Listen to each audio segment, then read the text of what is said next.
Assalamualaikum warahmatullahi wabarakatuh. Apa kabar rekan calon ASN semuanya? Mudah-mudahan dalam keadaan baik-baik saja ya. Pada video kali ini kami masih akan menyampaikan informasi terkait penyerahan SK sesuai dengan thumbnail yang kami sampaikan di sini. Kapan sih TMT saya? Di sini kita akan lihat 3 kategori TMT NIP3K yang nanti bakal Bapak Ibu terima. Apakah nanti akan dimulai dari Februari, Maret ataupun April tahun 2022? Karena saat ini kita sudah mengetahui ada sekitar 59.267 NIP3K yang sudah ditetapkan oleh BKN. Nah, semuanya akan kita bahas dalam video ini. Untuk itu ikuti video ini sampai selesai.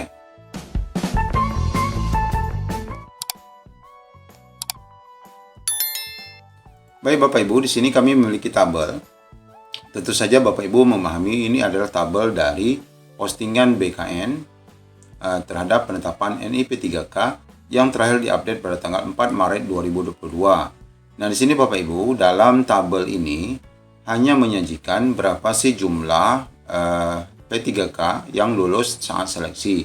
Kemudian berapa sih yang mengisi DRH. Kemudian di sini langsung nampak jumlah NIP yang ditetapkan oleh BKN. Nah, dari 258 ini apakah BKD itu sudah mengusulkan semua nama rekan-rekan ke BKN? Nah, ini yang jadi pertanyaannya Bapak Ibu, karena kita lihat dari hasil yang ditetapkan oleh BKN itu belum mencapai target 100%. Kemudian kita lihat di Pringsewu. Di Pringsewu ini mereka yang lolos berjumlah 239 karena mengundurkan diri. Pengisian daerahnya berjumlah 238. Nah, di sini kita lihat tidak ada satupun yang sudah ditetapkan NIP3K-nya. Yang menjadi pertanyaan kita, apakah BKD sudah mengusulkan ke BKN atau belum mengusulkan ke BKN? Sehingga di sini akan ada 2 kriteria, sudah mengusulkan tapi belum ditetapkan atau belum mengusulkan sama sekali. Sehingga dari sajian yang disampaikan oleh BKN ini, kita belum dapat memutuskan apakah sebenarnya BKD setempat sudah memproses usulan penetapan NIP3K kita kepada BKN. Untuk mengetahui hal itu, kita tetap harus mengacu pada edaran dari BKN regional setempat. Ya, seperti ini Bapak Ibu. Ini adalah usulan yang disajikan oleh BKN setempat, yakni regional 5 di kawasan Jakarta dan sekitarnya, yakni termasuk Lampung dan Kalimantan Barat. Bapak Ibu, kita lihat di sini.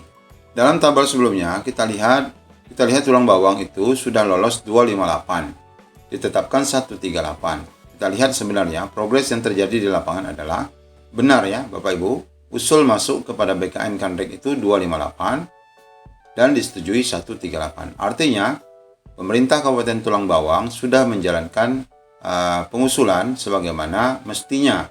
Namun prosesnya ini belum sempurna 100%. Nah, ini yang pertama. Kemudian kita lihat untuk Pringsewu. Di sini yang seharusnya diusulkan oleh BKD itu adalah 238. Apakah benar sudah diusulkan atau belum? Karena di sini masih 0, kita lihat. Nah, Pringsewu ternyata memang sudah mengusulkan 238. Namun memang BKN yang belum memproses sehingga nilainya 0. Lalu kita lihat contohnya di pesisir barat. Pesisir barat ini kan cuma 64 ya. Kemudian yang mengisi daerah juga 64. Tetapi mengapa di sini 0? Tidak ada penetapan. Apakah mereka sudah mengusulkan 64 ini atau sudah mengusulkan namun belum diproses? Kita lihat di pesisir barat ternyata Bapak Ibu BKD yang sendiri yang belum mengusulkan walaupun jumlahnya hanya 64 berkas. Sehingga bagaimana BKN regional mau menetapkan karena memang sama sekali belum mengusulkan. Termasuk di Bandar Lampung, kita lihat di Bandar Lampung sama sekali belum mengusulkan 0. Padahal kita lihat dari hasil ujian Bandar Lampung itu ada 488 mungkin mengundurkan diri sehingga menjadi 487, di sini juga 0. Nah, kalau kita tidak melihat di Kanrek, kita tidak mengetahui apakah sebenarnya progres yang terjadi di BKN. Ya, Bapak Ibu jelas ya, sehingga di sini kita lihat ada 0 karena memang belum diusulkan oleh BKD setempat. Dari paparan ini Bapak Ibu, kita bisa mengkategorikan usul dan penetapan NIP3K itu menjadi 3. Pertama adalah untuk 3 kriteria usul dan tetap. Pertama adalah sudah diusulkan dan sudah ditetapkan. Sudah diusulkan dan sudah ditetapkan. Contohnya mana Bapak Ibu? Nah, contohnya sudah diusulkan dan sudah ditetapkan. Nah, ini 100%. Langsung untuk Kabupaten Sambas, 95 diusulkan, 95 ditetapkan. maka 100%. Kemudian yang kedua, sudah diusulkan tetapi belum ditetapkan. Ini bisa saja karena BTL atau dan lain sebagainya. Sudah diusulkan 238 tapi belum ditetapkan. Dan ini bahkan sama sekali belum ditetapkan, atau sudah diusulkan tetapi baru ditetapkan sebagian. Nah, ya Bapak Ibu, ini sudah ditetapkan sebagian. Jadi tapi sudah diusulkan ya, sudah diusulkan tapi belum ditetapkan oleh BKN, baik itu sebagian maupun keseluruhan. Nah, kemudian kategori ketiga kita dapat lihat adanya berkas yang belum diusulkan BKD dan tentu saja belum ditetapkan oleh BKN. Dan ini murni karena keterlambatan dari BKD atau faktor yang tidak dapat kita sebutkan di sini. Nah, kita lihat di sini Bapak Ibu, contohnya adalah di Kabupaten Sanggau, Bandar Lampung, dan Pesisir Barat yang sama sekali belum mengusulkan kepada BKN. Nah, Bapak Ibu, dari kasus yang kita lihat ada 3 kriteria usul dan penetapan ini, maka baru kita bisa menduga kapan kira-kira NIP 3K kita akan ditetapkan dan kapan TMT bagi Bapak Ibu. Nah, di sini kita akan lihat periode penetapan SK dengan anggapan status kita berada di bulan Maret.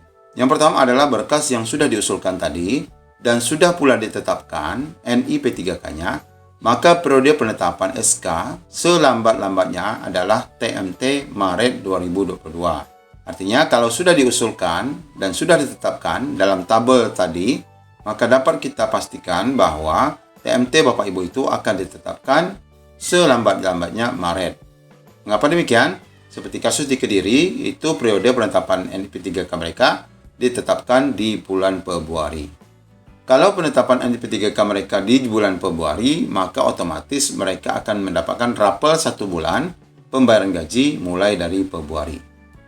Kemudian yang kedua adalah periodenya berkas sudah diusulkan.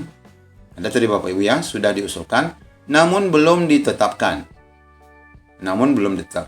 Maka periode TMT-nya adalah Maret 2022. Kemudian yang ketiga, berkas belum diusulkan. Nah, ini belum diusulkan ya, masih 0 tadi.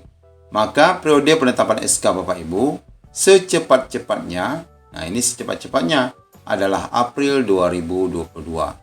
Periode penetapan SK kita, kapan TMT kita itu tergantung dari usulan yang disampaikan oleh BKD setempat.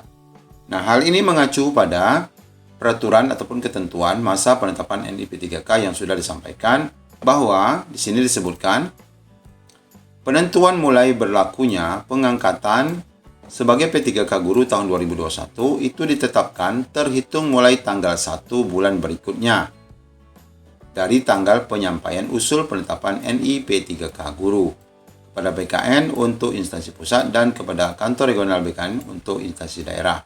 Kalau usulan itu sudah masuk, kalau kita lihat sudah masuk Bapak Ibu ya, di bulan Februari, maka otomatis TMT-nya akan ditetapkan 1 Maret. Tapi kalau kita lihat tadi, di bulan Maret pun masih 0, maka TMT-nya akan ditetapkan di bulan April. Dengan catatan, usul itu harus masuk dalam bulan Maret ini. Kalau tidak masuk dalam bulan Maret, misalnya harus terlewat dari Maret masuknya April, maka TMT Bapak Ibu akan mundur lagi menjadi bulan Mei. Ya, selamat bagi Bapak Ibu yang sudah melihat usul masuk dan ACC-nya sudah mencapai 100%, maka berarti dalam periode Maret ini akan banyak proses penyerahan SK yang akan dilakukan oleh BKD setempat. Dan bagi Bapak Ibu yang progresnya masih 0, maka tetaplah bersabar, maka Bapak Ibu akan menerima SK secepat-cepatnya di bulan April 2022. Demikian informasi singkat dari kami, mudah-mudahan menjadi pencerahan. Assalamualaikum warahmatullahi wabarakatuh.